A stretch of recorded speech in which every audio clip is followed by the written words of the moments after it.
Well, the Spring Racing Carnival has arrived Saturday at Caulfield. The action gets underway with the first Group 1 of the season, the Highland Race Colours Underwood Stakes. Got fine weather here, the sun's shining. Steve, it must be springtime.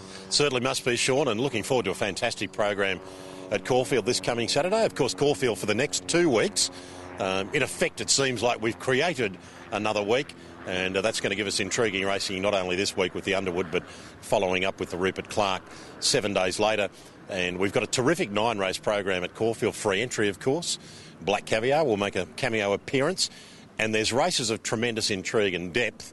And I think if you can probably back, one winner, maybe 2 on Saturday, you'll show a profit. There'll be very competitive racing, bar 1 or 2 shorties. Well, the Group 1 is the star of the show. What an outstanding field here, 15 lining up in it. It's going to shape a lot of markets, again, as we've seen each and every week for these features over the spring. Where are you going to put your hard-earned? Well, I'm probably going to go with Heart of Dreams. Look, I think if the race goes to plan as I see it, that Heart of Dreams and Glass Harmonium will cross from the outside. There'll be a couple drawn inside trying to protect their positions but not necessarily wanting to lead. I think they'll slide across without spending too much petrol. I wouldn't be at all surprised if they wanted to make it a bit of a test, staying test on Glass Harmonium. He's a very tough horse. His run in the Maccabi Diva was terrific, and I think that one of the two will win. Having said that, there is terrific depth and there's a bit of intrigue. Scarlet Lady adds to that intrigue. Does Lights of Heaven bounce back? Does Midas Touch get the gun run from the inside draw and give the race a shake? Does Lion Tamer back up from his very good first up fourth in the weight for age race in New Zealand to run well? There are probably 6 or 7 who could win the race without you fainting, without anybody being shocked. But I do lean Heart of Dreams, Glass Harmonium. Find it very hard to split them, to be frank.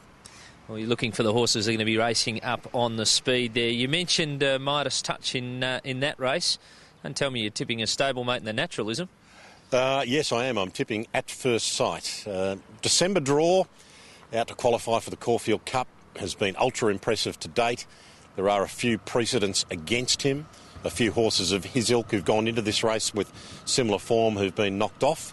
Every winner of this race since 1998 has been the emerging horse stepping up to the 2,000 metres for the first time in his or her spring campaign. He's had the run at 2,000 metres. I personally don't think he's beaten any horse of great note as yet. He beat Green Moon at Flemington. The closing sectionals for the last 800, 600, 400 say there was nothing much between them. Green Moon held his ground. Now, I'm not saying that December draw mightn't emerge to be a real spring star, but he's $1.70. I just don't think he's entitled to be $1.70. If you're in his corner, don't take $1.70 on Saturday. Back him to win one of the features coming up later in the spring. Take the better odds in anticipation that he will win. I think At First Sight coming through the Maccabi Diva can cause an upset. I thought his run there was terrific. His form's going to look even better, of course, if that form holds up earlier in the Underwood. I think he represents value. I think My Bentley coming through the Maccabi Diva also has a legitimate chance. Lucky 88 is unbeaten in this distance range. Forget he went around at the Valley last week. And I'm Jake, he'll be 25 to 1, has got a legitimate hope in the race as well. I don't think it's a walk in the park for December draw, certainly not at $1.70.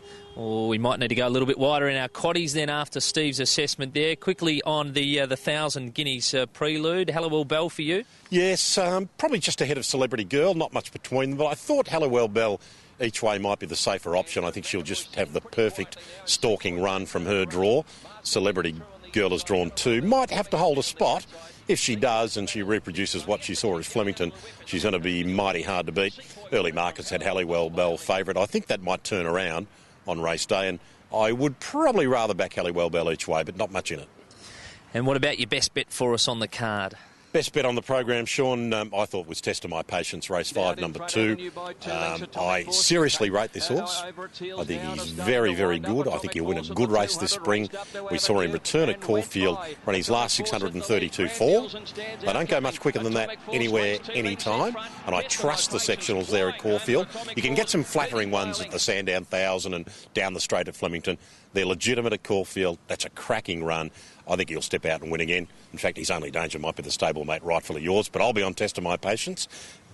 For Mick Price, of course. Now, you've mentioned your best each way and best roughie for us. Just reiterate who those are. Yeah, race 6, number 8, Hallowell Bell, I thought was probably a fairly safe option each way after the very good run to Sepoy. And I think she'll get out to around that 3-1 mark. You can back her each way at that quote. And Midas Touch, you know, he's just got the right draw in the Underwood. He might get the perfect run. And on early markets, he was 15, 16-1, which I think is overs. Well, there we go. Steve Moran's assessment of the action at Caulfield on Saturday. You'll find all of his selections in this week's edition of Best Bets. Good luck if you're having a punt.